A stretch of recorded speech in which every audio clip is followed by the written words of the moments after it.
Louise's Blunder, written by Sarah R. Shaber and read for you by Jenny Hoops. 1. The following is an excerpt from the 1943 Guide to Hiring Women, published in the July 1943 issue of Mass Transportation magazine. It was written for male supervisors of women in the workforce during World War II. Pick young married women. They usually have more of a sense of responsibility than do their unmarried sisters. They're less likely to be flirtatious. They need the work or they wouldn't be doing it. They still have the pep and interest to work hard and to deal with the public efficiently. The GI ground his cigarette butt into the heap of decaying cherry tree blossoms. Just the color, a rotting baby girl pink, made him angry. What was he going to tell his children and grandchildren?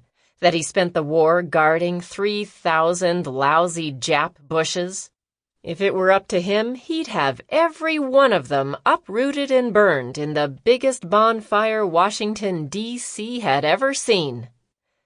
After Pearl Harbor, 4 of the cherry trees had been vandalized.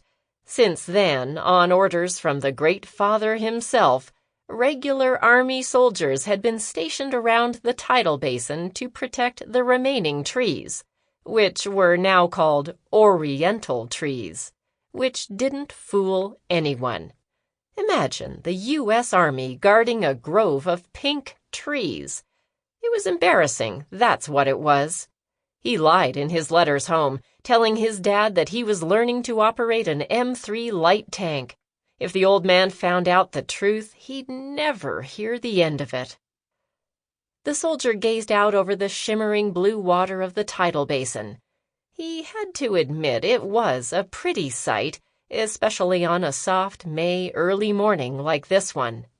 The circle of cherry trees, now fully leafed out, framed the gleaming white marble of the new Jefferson Memorial to the south. If he turned and looked north, he'd see the Washington Monument standing tall, keeping watch over the district. And at midday, the grassy banks of the Tidal Basin would be crowded with pretty government girls eating their sandwiches. But he wasn't fighting the Nazis.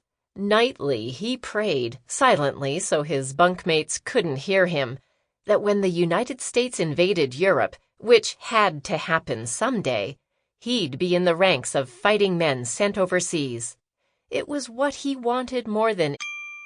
Sample complete. Ready to continue?